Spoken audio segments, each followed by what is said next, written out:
நம்ம புராண காலத்துக்கே போக வேண்டாம். நீங்கள் பாருங்கள், கல்கி சதாசிவம் அவர்கள் எம்எஸ் சுப்புலட்சுமிங்கிறவங்களை கல்யாணம் பண்ணாங்க. யாராவது அருவா எடுத்தானாடா?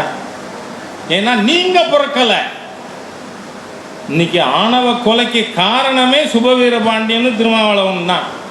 ஏன்னா நீங்கள் தூண்டி விடுறீங்க. ஏன்னா அன்னைக்கு நடந்தது.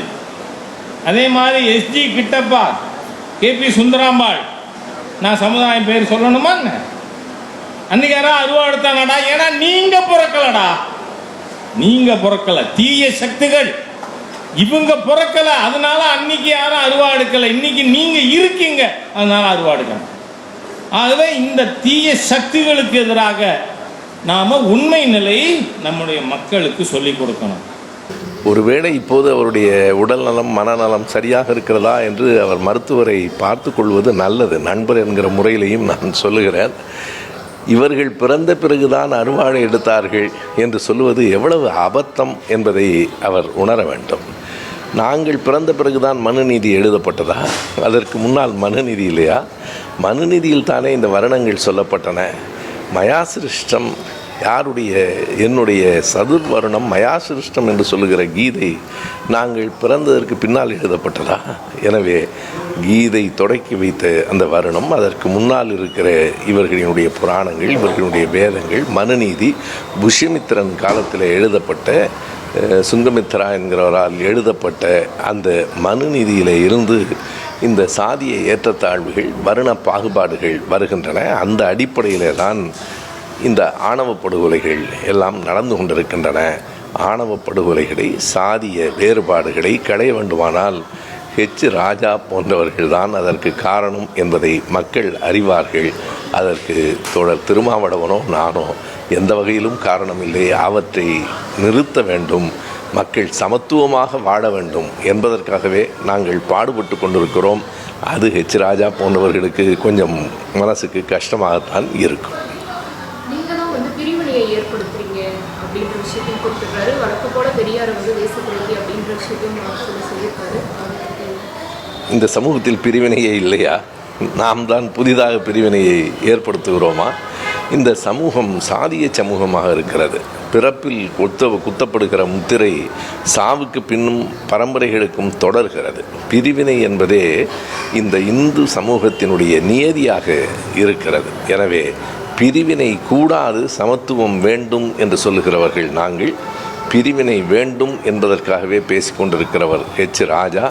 அவர் எங்களை பார்த்து குற்றம் சாட்டுவதை விட கேலி கூத்து வேறொன்றும் இருக்க முடியாது. எந்த ஆதாரமும் இல்லாமல் எந்த ஒரு இடத்திலாவது நாங்கள் பேசியதால் ஒரு கலவரம் வந்தது என்று எடுத்துக்காட்டாமல் புத்தாம்புதுவில் போகிற போக்கில் எதை வேண்டுமானாலும் பேசலாம் என்பது கருத்துரிமை அல்ல, இது அவதூறு. முடிந்தால் அவர் மீது வழக்கு போடுவது நல்லது என்று நான் கருதுகிறேன். அநாகரிகமாக ஹெச் ராஜா பேசுகிறார் என்பதில் அதிசயம் ஒன்றுமில்லை.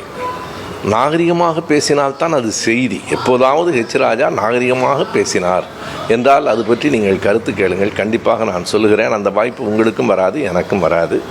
அநாகரிகமாக பேசுவது அவருடைய இயல்பு, அதுதான் அவருடைய சுபாவம். அப்படி பேசித்தான் அவர் அரசியல் அரங்கிலிருந்து அழிந்து கொண்டிருக்கிறார் என்பதை அவராவது உணர்ந்தால் நல்லது. ஆணவ படுகொலைகள் தமிழ்நாட்டில் நடப்பதற்கு இவர்கள்தான் காரணம் என்றால், உத்தரப்பிரதேசத்தில் நடப்பதற்கு யார் காரணம்? குஜராத்தில் நடப்பதற்கு யார் காரணம்? தென்னிந்தியாவில் மட்டுமல்ல, வட இந்தியாவில் மட்டுமல்ல, இந்தியா முழுக்க இந்த ஆணவ படுகொலைகள் தொடர்ந்து நடந்து வருகின்றன. கோகுல்ராஜ் படுகொலைக்கு காரணமான கொங்கு பேரவையினுடைய, அதாவது தீரன் சின்னமலை பேரவையினுடைய தலைவர் யுவராஜுக்கு ஆயுள் தண்டனை கொடுக்கப்பட்டது.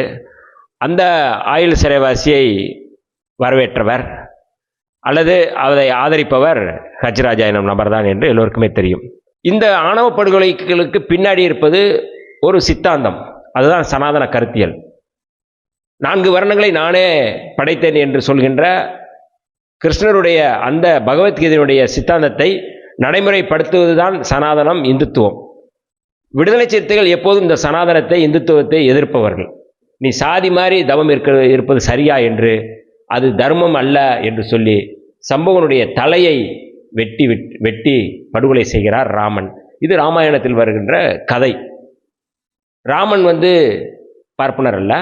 ஆனால் பார்ப்பனர்களுக்காக அவர் அந்த படுகொலையை செய்யக்கூடிய ஒரு கதாபாத்திரத்தை படைத்திருக்கிறார்கள். இந்தியாவின் முதல் படுகொலை, முதல் பயங்கரவாத கொலை காந்தியாருடைய படுகொலை தான் சுதந்திர இந்தியாவில். அந்த படுகொலையை நிகழ்த்தியவர் யார் என்று தெரியும், நாதுராம் கோட்சே. அந்த நாதுராம் கோட்சே எந்த இயக்கத்தைச் சேர்ந்தவர் என்று எல்லோருக்குமே தெரியும். அவர் என்ன சமுதாயம் என்று எல்லோருக்குமே தெரியும்.